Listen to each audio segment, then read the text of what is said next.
Good afternoon, ladies and gentlemen. I'm Senior Master Sergeant Cundy, your narrator for today's ceremony, as we pay tribute to Senior Master Sergeant Larry Meeks on the occasion of his retirement from active service in the United States Air Force. Throughout the ceremony, you'll be given cues to rise and be seated at appropriate time. Please remember to turn off or silence all electronic devices at this time. As a reminder for this indoor ceremony, during the singing of our national anthem, military members should stand at attention. Civilians should place their right hand over their heart.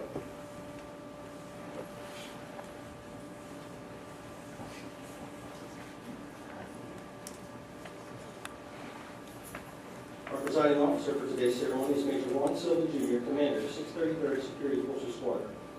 Ladies and gentlemen, please rise for the arrival of our official party and remain standing for the singing of the national anthem and our invocation.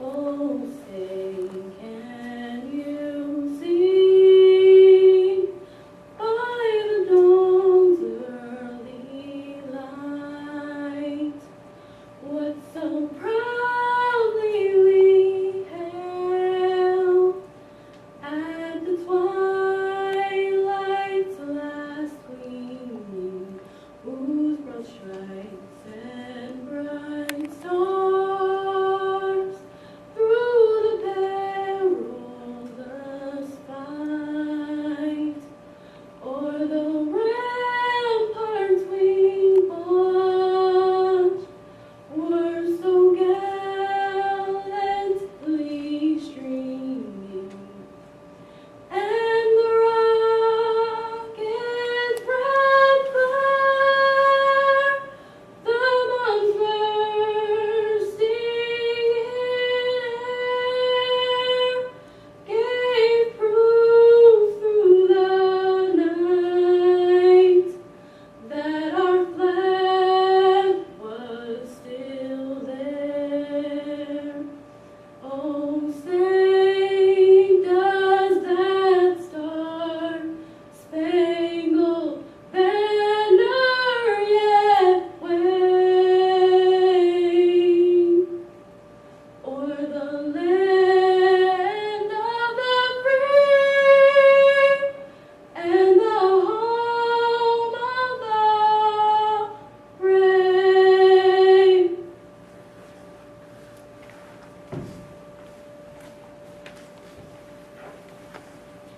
Let us pray. O Lord God, we come to you today with hearts filled with appreciation for Senior Master Sergeant Larry Meeks and the more than 23 years of honorable and faithful service that he has given to his country. He has been faithful in serving to ensure the protection and the defense of the Air Force's assets and its people. His leadership and expertise has made a very significant and lasting and positive impact for those who wear the blue beret for years to come. As Senior Master Sergeant Meeks steps down from his watch, we ask that you would be with him and his family as they transition and move to Missouri. Thank you for the loving and faithful support of his wife, Lisa, and their daughters, Leah and Allie. They are such a source of strength and support.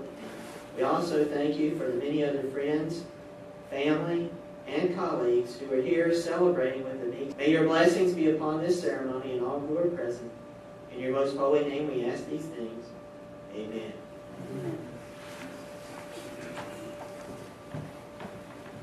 Thank you, Chapter Captain Underwood. Ladies and gentlemen, please be seated. We are honored to have Major Juan Silva Jr., Commander, 633rd Security Forces Squadron, to officiate Sergeant Meeks' retirement.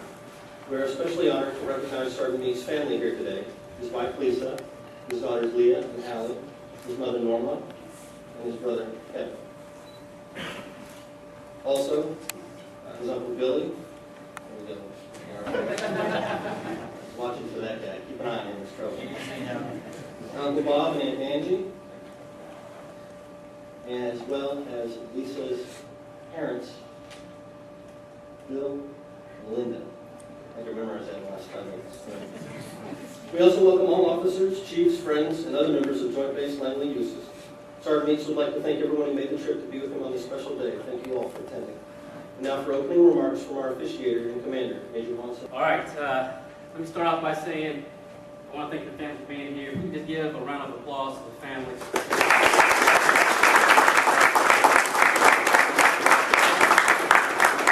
Norma, I want to thank you for letting us borrow your son, the Air Force, allowing us to borrow your son for the last 23 years.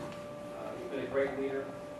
I can't put into words how instrumental this gentleman has been to our squad and to our Air Force. An exceptional leader. Lisa, thank you for everything that you've done for us, all the long nights that Larry stayed at work, not able to come home. I will say this, I would apologize, but most of it was his fault.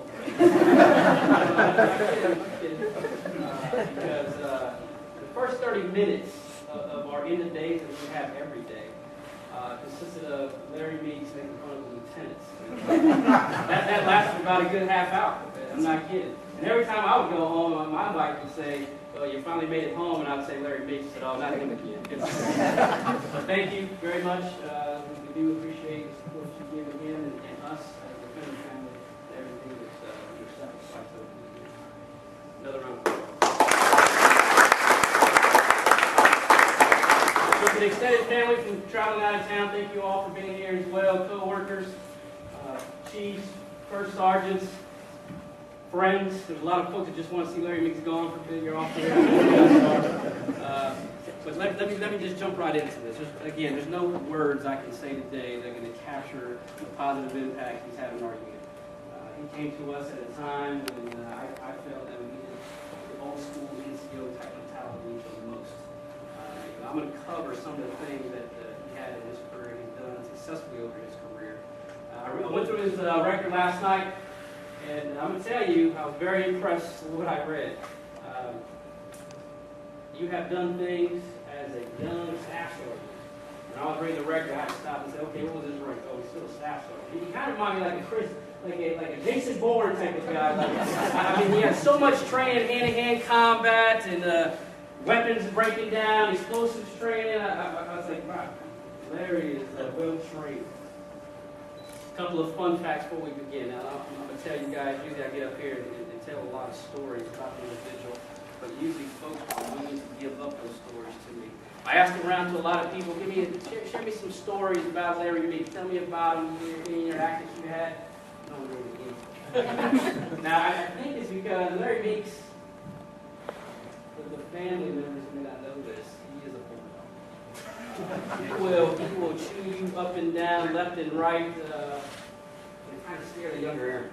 He's even yelled at me a couple of times. I remind me, Larry, I'm the commander. Please don't yell at me. But that didn't stop it. That didn't stop it. So no one gave me much. So everything I say is straight facts. That's true. A couple of fun facts about Larry. He's an avid hunter. We all know that. Every time you walk by his office, he's eating something he killed over the weekend. Often he smells good. He always has some weird odors from his office, so I just kept walking by and tried to forget about it. World traveler, 115 different countries. He has set foot in 115 different countries. That's not Larry. There's ain't that many countries. I looked it up. There's 192 countries, and that's debatable, but yeah, it's 192 countries, so that's pretty spectacular. Yeah, it's me. Now, this is something a lot of folks don't know about Larry. He's a tough NCO. Okay, we all got it. He's always yelling at something. But he's a very soft-hearted guy. And he won't say anything, but he has a big heart. All right. We shared a lot of laughs in my office, a lot of good conversations, some tears, shared some failures, but we had a ton of success together on this mission. But when Larry gets excited, you guys may not know this, but when Larry gets excited, he does something very unusual. Most people do something good, they kind of give a fist bump. All right. They keep walking. Larry, he's an arm pump. Yes! Now, some of you know what I'm talking about. You're laughing out there. But he's an arm pumper. That's just Larry Meeks. He gets excited about things, and he starts to pump his arms. Okay, let's begin the book of Larry Meeks, and what has he done over his career? Well, it all started one day when he was about 17 years old. He was helping his dad do some home repairs. His dad stopped him. He was going to look at Larry Meeks and said, "Hey, son, I'm like to support you your whole life. You got to find another job out there." Larry Meeks took that pretty seriously. He said, "Well, I better go find some more employment." So he went in and tried to figure out what he was going to do. He came across an Air Force recruiter. He says, "I think I want to join the Air Force." And he asked, the recruiter asked him what he wanted to do. He said, "I want to do security forces." "I want to do security forces." He said, "Okay, good to go." So a couple of days before Larry Meeks went on basic training, turned on the TV, and he saw about a couple 100,000 troops entering Desert Storm, the kickoff of the Gulf War. And Larry Meeks said, "Man, what just happened? What am I going into?" But, he was ready. He got onto the plane, ended up at Lackland Air Force Base for basic training. He got off the bus with his mullet. He started to walk in, and the drill sergeant said, "Line up! Let's get a haircut." So your Meeks is still touching his mullet, ready to get in there. So he got the haircut, hair came off the floor. He said, "Man, what did I get myself into?" Drill sergeant said, "Hey, a couple of rules here today. You guys better listen up." He said, "This is your locker." This is all true story. This is your locker. Here's the key. Wear this key around your neck. Always make sure your locker's secure with this key. You understand? "Yes, sir. Yes, Drill sergeant." Okay. All the clothes go in your locker. Make sure they're folded properly. Your shirts, your underwear. I don't care what's in there. You make sure it's folded according to regulations, according to your guy. You understand? "Yes, Drill sergeant." Larry Meeks gets his clothes out real quick. He's fluttering. He's going around. He's folding his clothes. He goes to the restroom. He comes back. He sees a locker that's open. He says, "Oh my God!" He immediately clenches his chest, looking for his keys. Like, "Oh, it's not my locker. It's not my. Okay, whose is this?" Another locker was his bunkmate's. And he says, "Oh my God, my bunkmate, Chandler was his name, right? Chandler. Where's Chandler? Where's Chandler?" He looks around. He sees Chandler, and the TI's right behind Chandler, just yelling, "What are you doing, you dummy? You gotta get this locker squared away. Get it all fixed up." So Larry Meeks says, "Oh man, he's holding his keys, rubbing his head, looking for his hair. He don't know what to do. He's a little scared." So he jumps on the top bunk. Drill sergeant says, "Lights out!" First day of basic training. Jumps on the top bunk. He's holding his keys, rubbing his head, and he hears Chandler crying. And he looks down and says, "Chandler," he says, "Man, I'm sorry. It's my fault, man. I'll help you out in the future." Larry Meeks started crying too. And Chandler said, "Why are you crying, man?" He said, "My mullet is gone, man." What did we get ourselves into? But for those who didn't know, Larry almost fell out of basic training. Yeah, this is all. Larry almost fell out of basic training because he couldn't fold his socks properly. Now, in basic training, you got to fold the seam where your toes are. You got to have that right on the line, and you got to do it. He ironed them. He did everything. He just could never line up the seam of the sock properly. The TI would say, "Meeks, take it to merit. Your socks ain't folded properly." And he was supposed to get kicked out. For many years, when he joined the Air Force, he didn't wear socks. He got so paranoid about wearing socks, he just stopped wearing them. And that's a true story. Right? Am I right? You couldn't fold your socks? It's only That's a true story. That's a true story. So I did the basic training. All the folks were lining up here, and Larry Meeks is in line, and he gets his orders at SEAL Air Force Base. His buddy got turkey instrument beside him. Again, Larry has a big heart. So his buddy gets orders at Turkey. He gets SEAL Air Force Base in Utah. His buddy starts to break down. He says, "I don't know what I'm going to do, man. I can't take my family to Turkey." Larry says, "I'll help you out. Let's just switch orders. I'll take Turkey. You go to the deal. You can't bring your family to Turkey, that's fine." Larry gets on the plane. A couple of days later, and he notices there's a bunch of family members there. And he's like, "Oh, you can't bring your family. You guys." So Larry ended up in Incirlik, Turkey. Did very well there.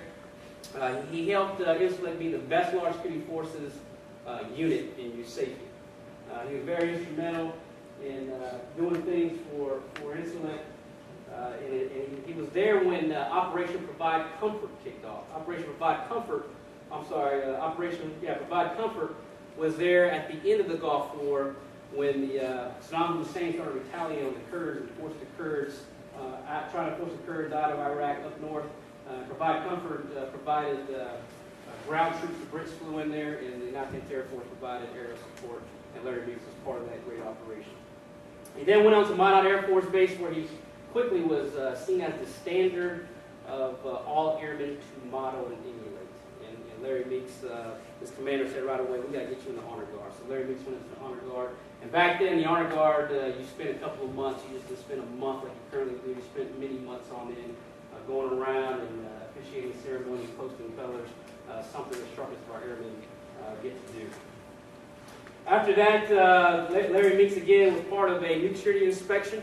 And as part of that new security inspection, Larry Meeks helped the wing win an excellent rating. And for that, he was also awarded Superior Performer. He was given a letter by the 4-star General Commander of Air Combat Command, General Michael Lowe, that thanked him for his service and exceptional performance. Out of Minot Air Force Base, he also deployed 3 times to Peru, Panama, and Saudi Arabia. His operations Peru was Operation Support Justice. And Operation Support Justice was a counter-drug interdiction type of operation. Again, very successful in what he did there. He was leaving Minot. He was selected to be part of the armory where he kept accountability of all the weapons, all the munitions. Again, only our sharpest airmen get to do that job. After Minot, he went over to Buchel, Germany. In Buchel, Germany, he deployed right away. So they asked him, come on up, Larry Meeks, and they said, you ever been to Turkey before? And he said, yeah, I've been to Turkey once. He said, well, you're going back.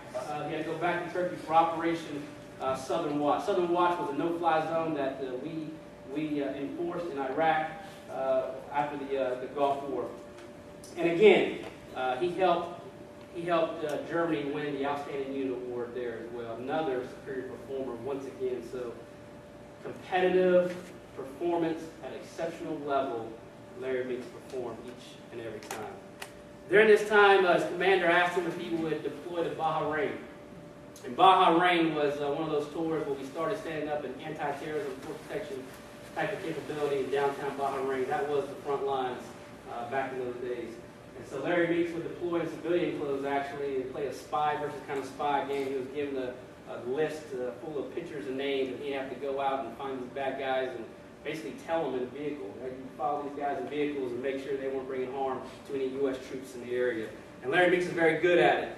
And he was always trying to get his skills better at this game, spy versus spy, and sharpen his skills in our area because we wanted to be the best areas he could possibly be. As he was traveling one day, he noticed that he thought he was doing a good job. He was following vehicles, and he noticed that someone was following him. And he said, "Man, someone's following me." Right? So he stops the vehicle. He says, "Oh man!" So he kind of turned one way and tried to elude him, but they kept following the rest of the time. So his gig was up. But the CENTCOM commander said it was the best security in theater at the time, so he got some more kudos for that. After that, he said, "Man, I really love the security stuff." He said, "I'm going to put a package in to go work and try to secure the President of the United States at Andrews Air Force Base." So 1998, that's what he attempted to do. He went to Andrews Air Force Base to put a package in to be presidential support to protect the President.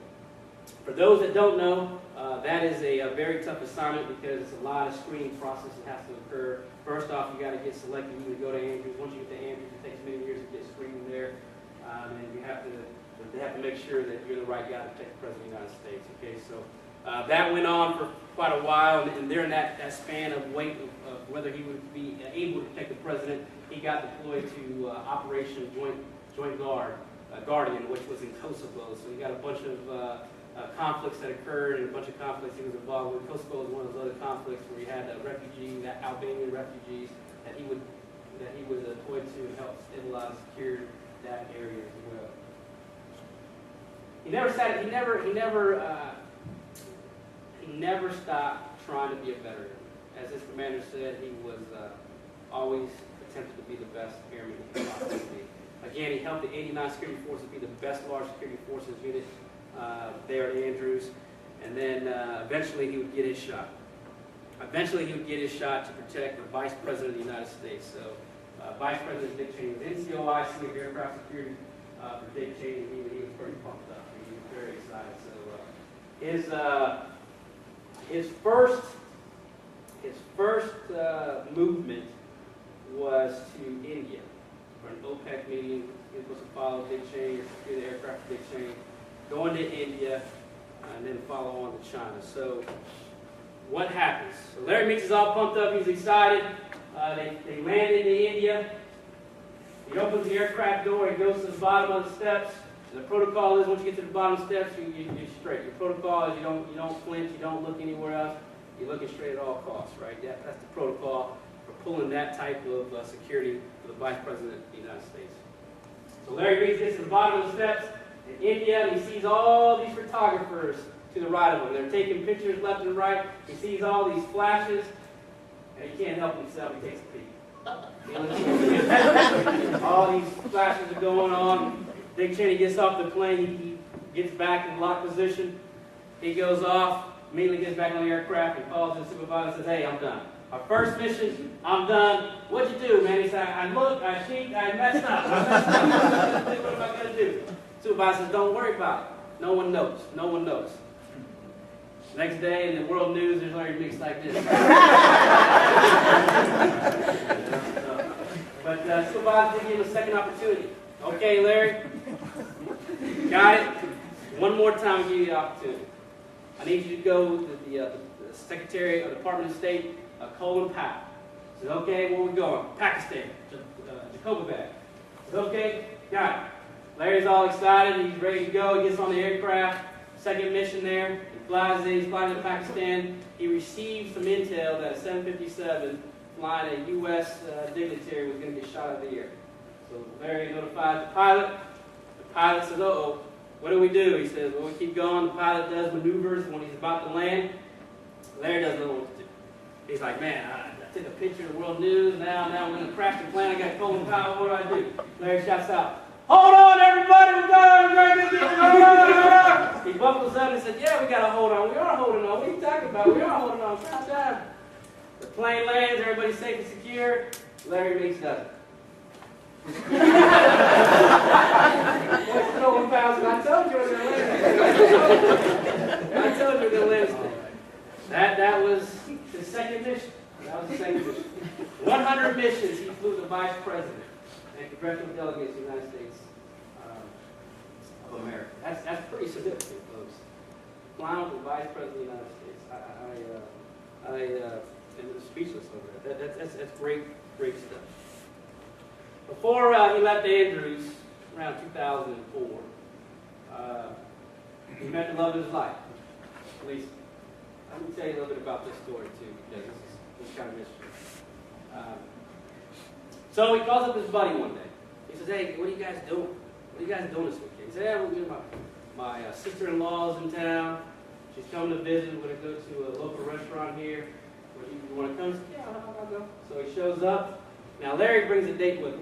Okay, so they go and sit down. You got Lisa, your sister Kathy, right? Your brother-in-law. They're all sitting down. Larry sits down. Now, Larry tells me that you were staring at him the whole night. It's a little awkward in the date. His words, not mine.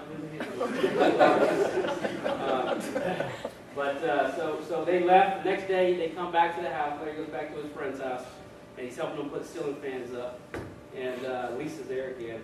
And she's a Colts fan. If you guys didn't know, she's a big Colts fan. So she wanted to go see the game, right? And the game wasn't being televised on regular TV. You had to go to a local restaurant out there because this is the Colts and they're in Maryland. So you had to go out to a restaurant to view the game. And he was asked, he was like, why don't you take Lisa to go see the Colts game? He said, well, I don't know. You want to play the Colts? He said, I don't know. I'm helping put up the fans. I'm not too sure, you know. So he walks around the corner in the hallway. He's like, yeah. He comes out, plays the Colts. All right, let's go to the restaurant. And, hey, match made in heaven, right? Match made in heaven. All right, so also he was selected for Raven School. Raven School is a tough school. Raven School, for those our visitors here, that's something the Secret Forces members go through. They teach hand-to-hand combat. They beat you up. They call it a red man suit, a red man box, and they can do 1,000 jumping jacks. They test your ability under stress. Now, there's probably, I don't know, 1,500 or so Ravens now. But every time you talk to someone who's a Raven, you ask them, how tough was your class? Oh, it was the toughest ever. It was the toughest class ever. So you ask the first 100 Ravens if it was hard. Oh, yeah, very hard. You ask the last 1,000 if it was hard. Oh, the toughest ever. Toughest. Larry Meeks was number 758. 758th Raven to go through the course. And I asked Larry, I said, was it hard? He said, oh, it was very hard. It's the toughest ever. So, and they always tattoo that number, whatever that Raven number is, somewhere on that body. You got your 758 tattoo? They always deny it, too. It's like some secret code. I don't know what's going on. But he's a Raven. He's fully certified, 758. Like I said, he's like a born identity. So Special Operations Command in 2005 went to Mildenhall, and there, as soon as he arrived, he had more specialized training, and he was part of the NEO evacuation, non-combatant operation, where the 34-day conflict between Israel and Hezbollah kicked off, 34 days of conflict, and his team was asked to go in there and evacuate 15,000 Americans from Israel. He was able to do that very successfully, no lives lost. Following that, he got some more training in what they call the DAGA program, Deployed Aircraft Ground Response Element. Those are the folks, again, that are pretty high-speed folks, 72 days of extensive training from detecting explosives, weaponry, hand-to-hand combat, combat lifesavers, self-aid buddy care, all those events. Again, Larry Meeks received that training.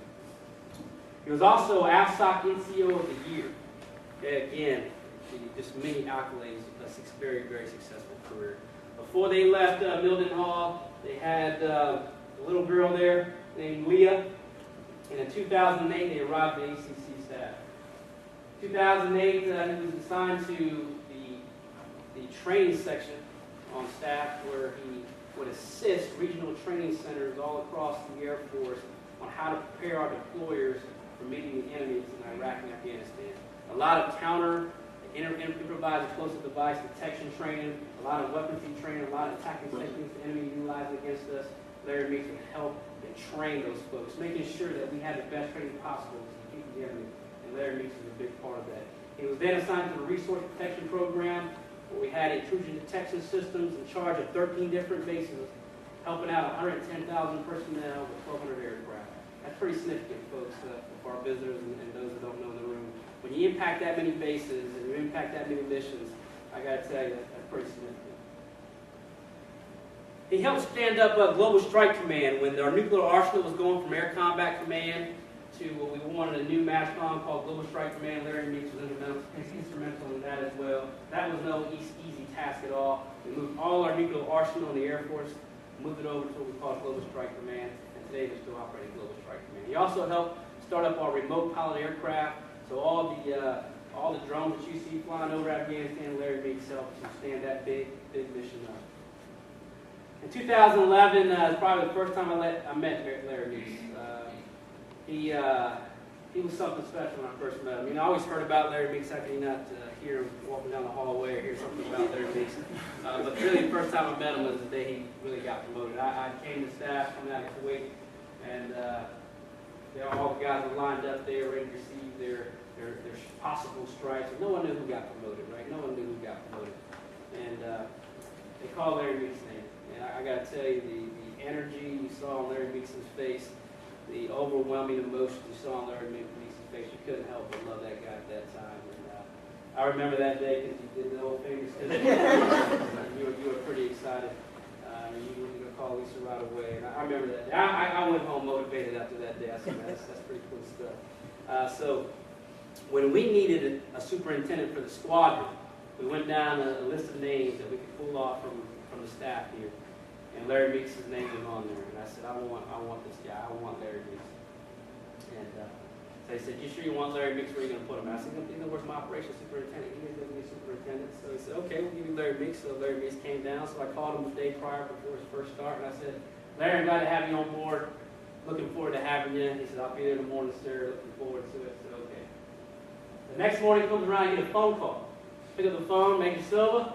It's the flight chief on the line. He's at the West Gate.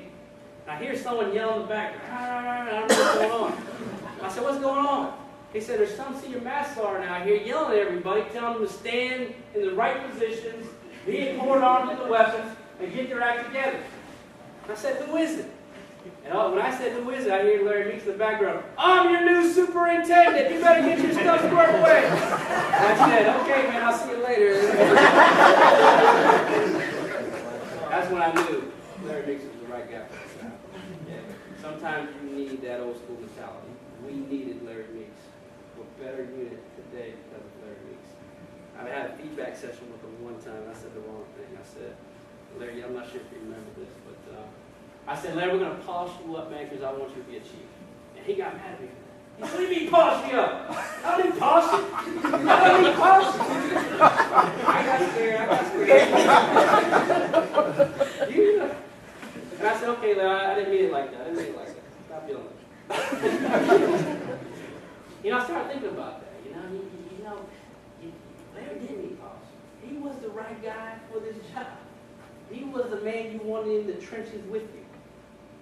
I'm telling you right now, when things got hard in this unit, I could always look to the left of me and see Larry Meeks in the trenches with me. And I'm going to tell you, Larry, I do appreciate that. Every time things got hot and heavy, Larry Meeks was always to the left. And he was there with me. He was there with all of us. I can't say that enough how much I appreciate it. Okay? I say you to the left of me because I'm the highest ranking officer, I'm on the right. You gotta look to the right. So I got to throw it to the left of me. But he didn't eat polish. He was the right guy. He really was. I remember one time, too, this kind of a quick funny story. I wrapped up and I see some people falling asleep on me. But a quick funny story, again, that old school mentality. So we pull up to the gate. We pull up to the gate, I think it was Airman Smith at the gate. Okay, you can't like stop. Who? Airman Jackson. Airman Jackson. So there you go. So everybody remembers this. So Airman Jackson comes up to the gate, or Airman Jackson's gate. We pull up. I like talking to Airman. How you doing? You know what's going on? Everything all right? So Larry Meeks is driving. I can't control the wheel. I can't control the speed of the car. So we pull up to the gate, and Larry doesn't really even stop. Okay, so he goes, "How you doing, Airman Jackson?" He keeps driving. Okay? Airman Jackson, we're about a quarter mile down the street. Airman Jackson says, "I'm doing pretty good. He's driving the car. So that's good, Airman Jackson. That's good. I said, "Larry, what are you talking to the guy?" "Oh, you did, sir. I did. I'm sorry. I didn't know that." He kept going. And we laughed about that for like 10 minutes. I was on the left side of the car. That was pretty funny, man. Those are the things I'm going to miss about Larry. You know, I can't tell you enough how appreciative I am for your leadership and what you brought to this year. And anytime something needs to get done, you got it done. And I'm going to tell you right now, I won't bet against you. Okay? This, ladies and gentlemen, may be an old school NCO, but it's an old school NCO the Air Force is going to miss. And I truly appreciate everything you've done for me, this unit, for our Air Force, and for our mission. Okay? Don't look at me, Larry, because you're going to be He's got a big heart, I'm telling you. He's got a big heart. All right? Okay. Any alibis out there, any stories that need to be told? Curtis. All right. Come on up here. Ladies and gentlemen, please stand for the medal presentation. Attention to orders. This is to certify that the Air Force Meritorious Service Medal has been awarded to Senior Master Sergeant Larry Meeks, who distinguished himself in the performance of outstanding service to the United States from 1 September 2012 through 31 July 2014 as Operations Superintendent, 633rd Security Forces Squadron, 633rd Air Base Wing, Joint Base Langley Eustis, Virginia. During this period, Sergeant Meeks authored the Joint Base Langley Eustis Integrated Defense Plan, in which he ensured 151,000 personnel and $6 billion in critical assets were protected. Additionally, his actions led to the vetting of 64,000 visitors and subsequently yielded denial of entry to the installation for 720 individuals who had previous felony convictions. His masterful coordination with multiple stakeholders and flawless execution of security operations led to the successful protection of the country's chief executive. Finally, Sergeant Meeks' military working dog section received high praise by the United States Secret Service as they protected the President of the United States at the United Nations General Assembly and in 5 cities from North Carolina to New York. The singularly distinctive accomplishments of Sergeant Meeks culminate a distinguished career in the service of his country and reflect great credit upon himself and the United States Air Force.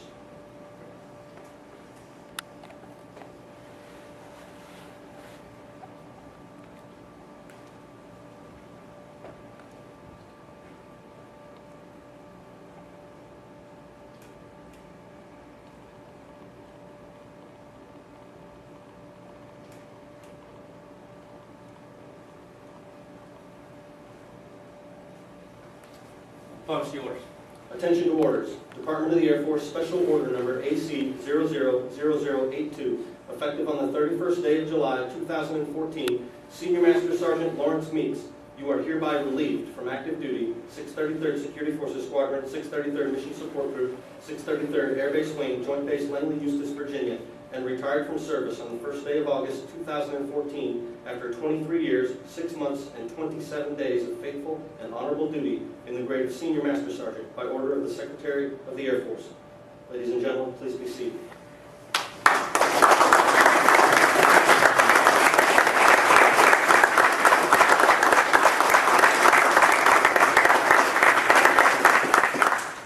Today signifies not only the retirement of a proven wingman, leader, and warrior, but the retirement of a steadfast defender. With his retirement, his badge will also be retired from service. During Sergeant Meeks' career, he held allegiance to his country, was devoted to duty, and held personal integrity above all. He wore the badge of authority with dignity and restraint, promoting by example high standards of conduct, appearance, courtesy, and performance. He sought no favor because of his position. He performed his duties in a firm, courteous, and impartial manner, irrespective of a person's color, race, religion, national origin, or sex. Senior Master Sergeant Meeks gained the respect of fellow airmen with whom he came in contact.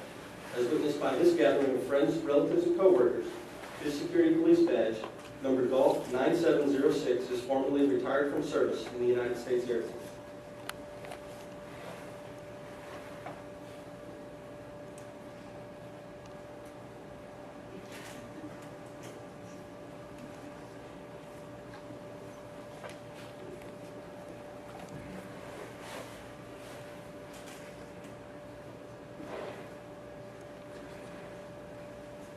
We have several other presentations to recognize Senior Master Sergeant Meeks and his family's service and sacrifice over the past 23 years, starting with the Presidential Certificate of Appreciation, which reads as follows.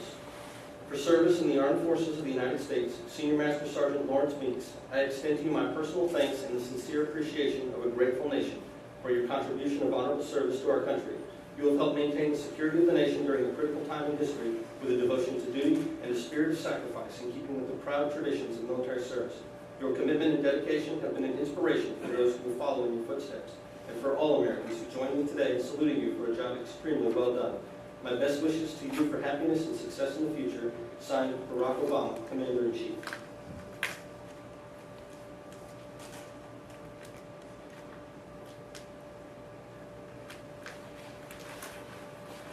Certificate of Retirement from the Armed Forces of the United States of America to all who shall see these presents, greeting. This is to certify that Senior Master Sergeant Lawrence Meeks, having served faithfully and honorably, is being retired from the United States Air Force on the first day of August 2014. Signed, Gilmary N. Hostage III, General, United States Air Force, Commander, Air Combat Command, and Mark A. Welsh III, General, United States Air Force, Chief of Staff.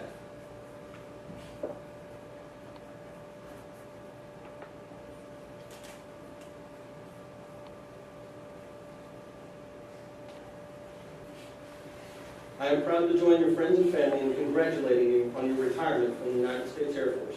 The achievements and contributions you have made throughout your career are indicative of the core values of our great service. Your retirement is well deserved. By your selfless contributions, you will be sorely missed. On behalf of all airmen, thank you for your faithful and devoted service to our nation. As this chapter in your life closes and a new one begins, I hope the years ahead are filled with more great memories and continued success. Signed, James A. Roy, Chief Master Sergeant of the Air Force.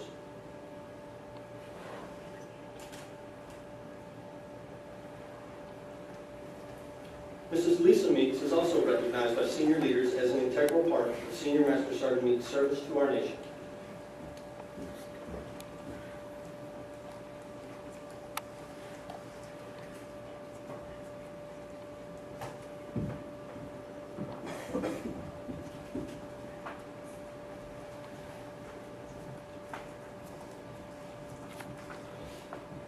This certificate of appreciation for the United States Air Force is in grateful appreciation and recognition to Lisa Meeks for the commitment and numerous contributions that made positive impacts to the nation's defense. Thank you for the support which gave strength and purpose to your spouse's service. Signed, Gilmary N. Hostage III, General, United States Air Force, Commander, Air Combat Command, and Mark A. Welsh III, General, United States Air Force, Chief of Staff.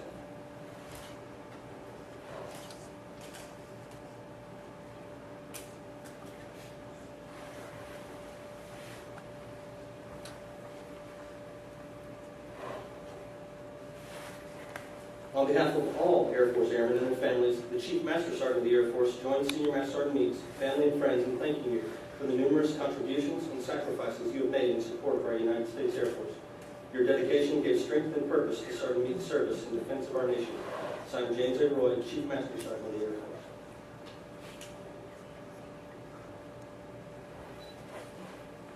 Thank you, Lisa, for your many sacrifices and contributions to our Defender family as well. Sergeant Meeks and his wife have received additional retirement certificates and letters that can be viewed in the rear. Every retiree receives a special retirement pin as a reminder of their active duty service. Lisa, will you please pin on your husband's lapel his retirement pin to signify his transition from active duty to retired status. You have to know that. I'll do it.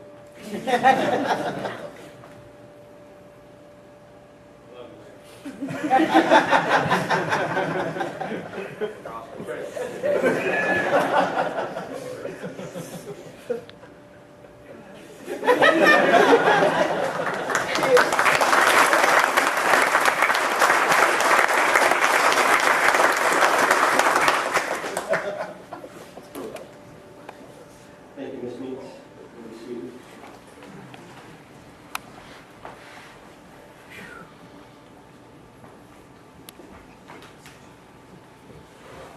Friends, for over 23 years, this airman has stood the watch. While many of us laid about in our beds at night, he stood the watch.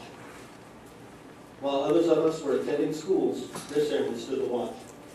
And yes, even before many of us were born, he stood the watch. As our families watched the storm clouds of war brewing on the horizons of history, he stood the watch. While at distant locations, this airman looked back and saw his family needing his guidance. Then he knew he had to stay because he had to watch. For many years, he stood the watch so that we and our fellow countrymen could sleep soundly and safely. Today, we are here to say that the watch stands relieved, Sergeant Meeks, relieved by those who have led, guided, and trained. Senior Master Sergeant Meeks, you stand relieved. We have the watch.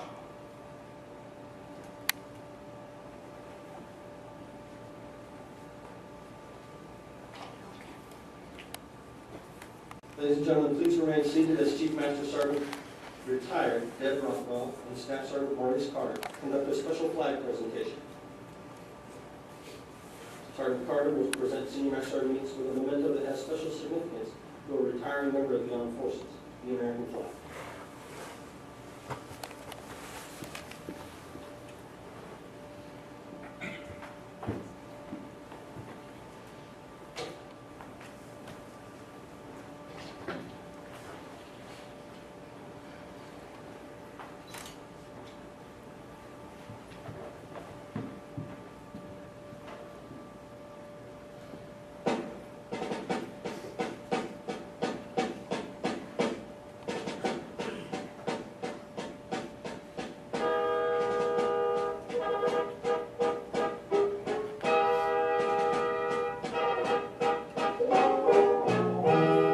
I am the flag of the United States of America.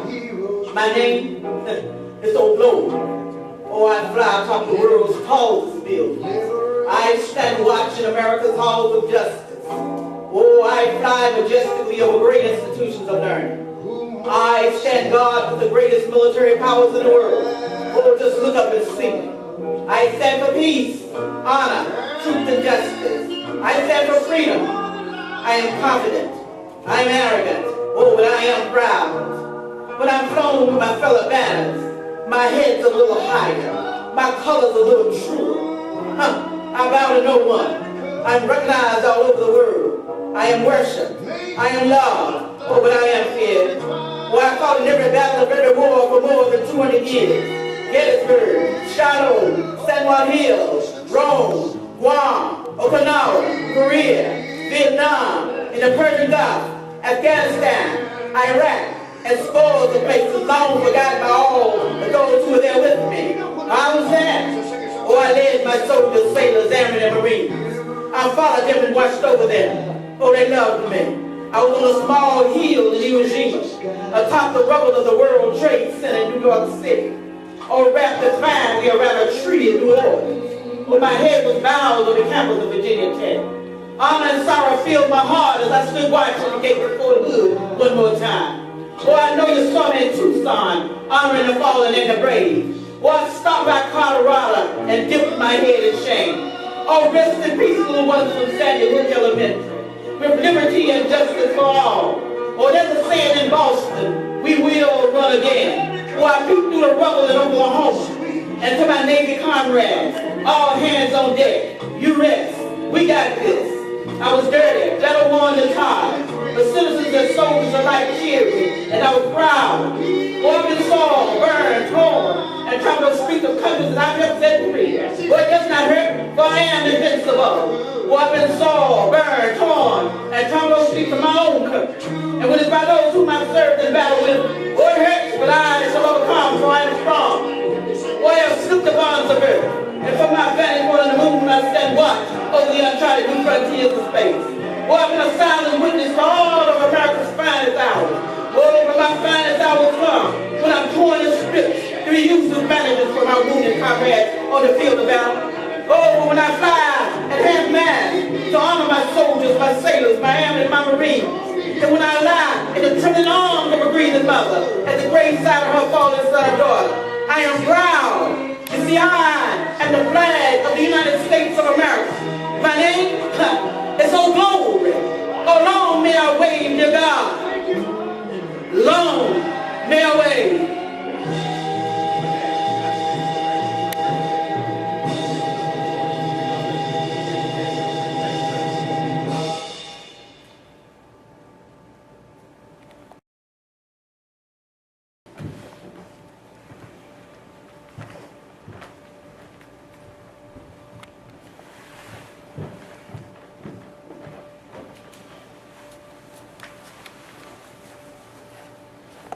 Ladies and gentlemen, I present to you Senior Master Sergeant Larry Meeks, United States Air Force, retired. We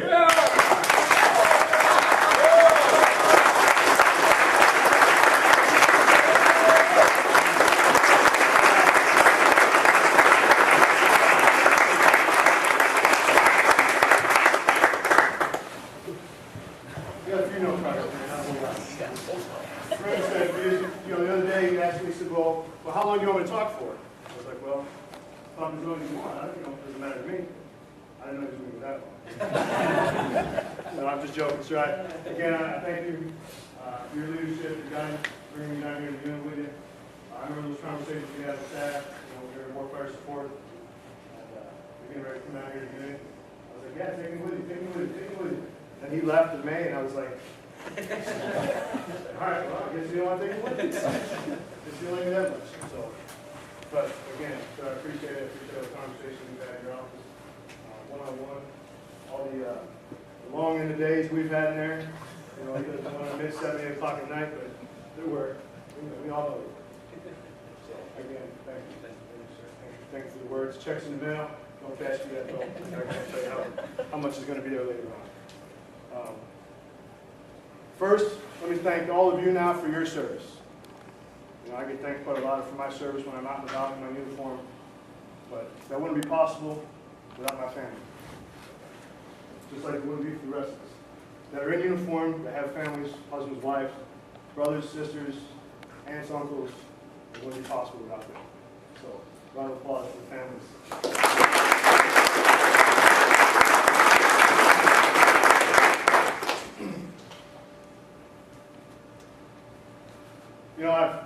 I've been fortunate to be in this unit, to have you as your commander, sir. And I'll say this, you've done some things that I've never seen another commander do, never heard another commander do. And every 6 months we used to have a strategic huddle. And we bring all the senior NCOs in, all the squadron leadership in. And it was probably about the third go-around. We were over here at the officers club. And been through it all morning, talking about all the issues, concerns, complaints, things we need to work out, things we need to get fixed.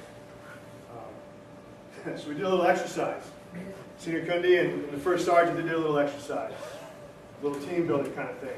Tell everybody what you think about each other. So everybody had a little piece of paper. You write your name on it, and it goes around the room, about 25 people. So I'm like, oh God, can we wait to see what comes back on mine? It's gonna be colorful. So I actually got mine back. I was like, all right, yeah, pretty good. I still got it. Still got mine, by the way. So Senior Kundi asked, everybody was like, so is there anything different on yours that you don't understand? So he's going around the room. No, it says it to the T. I'm good. So we get to the first sergeant. He's like, yeah, mine says behind. Gotcha. You've been a good first sergeant. Sometimes you're behind. You have many T-shirts with you, but you've been a good first sergeant. I will say that. To those that are in the S3, thank you. Thank you for everything you've done. Thank you for giving me the support that we need to get what we need to get done in this unit. Sergeant Cleveland, couldn't have done a lot of it without you, man.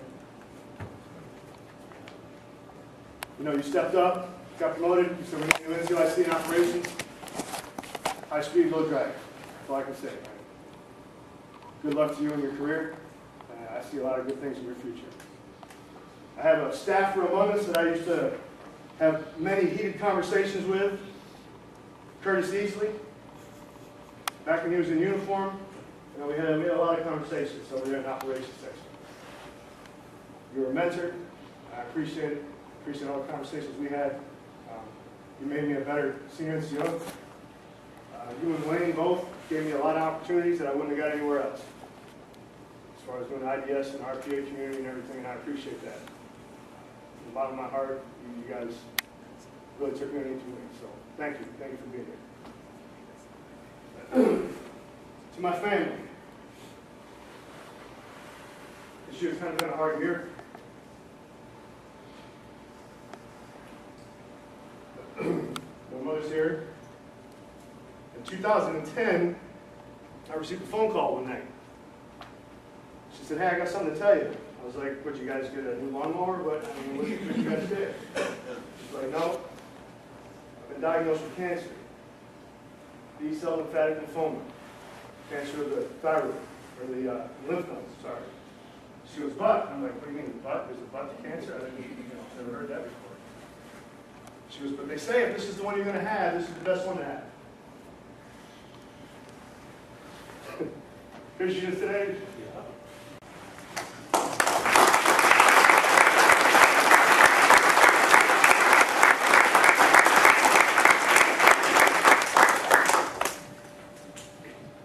For that, I love you. You're my hero.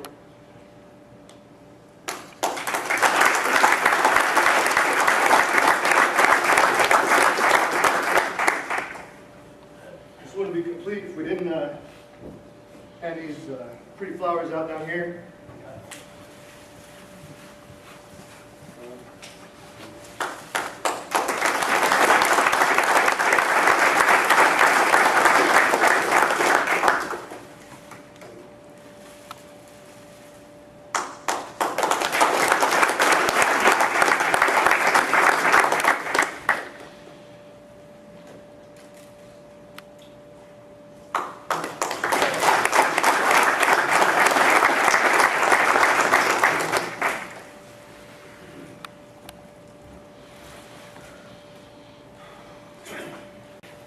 My family for driving here for such a long way from New York. I appreciate it. Spent a lot of emotion learning while in my house this morning. All that I do was hear the voices. And it made me start thinking about a lot. So, I appreciate you all being here. All my cousins, my aunts and uncles. Frank, you've been my friend from the beginning. You know, I've told you several times, you don't get to pick and choose your family. You don't get to walk into a grocery store and pick your brothers and sisters up off the shelf and say, yeah, that's who I want. You've been a brother to me. You're here. Ladies and gentlemen, he's another defender. 20 years. Had a cross-train, become a 22. I don't want to shortchange it. Jesus. My name is Frank.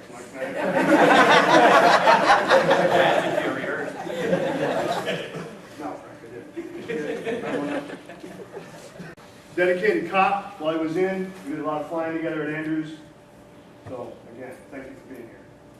I've had a great career, fortunate career. I've had a lot of great supervisors that took care of me. And for that, for those of you that are here, many conversations that we've had, whether in my office, in the hallway, in your office, wherever, and hopefully I've passed some of that on to you so that you can take and pay forward.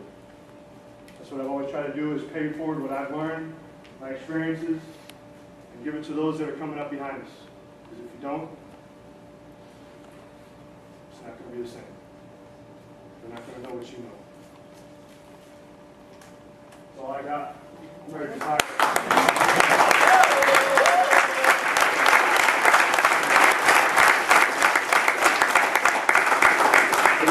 In appreciation for his contribution to the Air Force and its mission, the men and women of the United States Air Force are proud to have served as Senior Master Sergeant Meeks, and sure he will always be a valuable member of our family, even in retirement. We wish him and his family every success in their future endeavors. Please stand for the departure of the official party.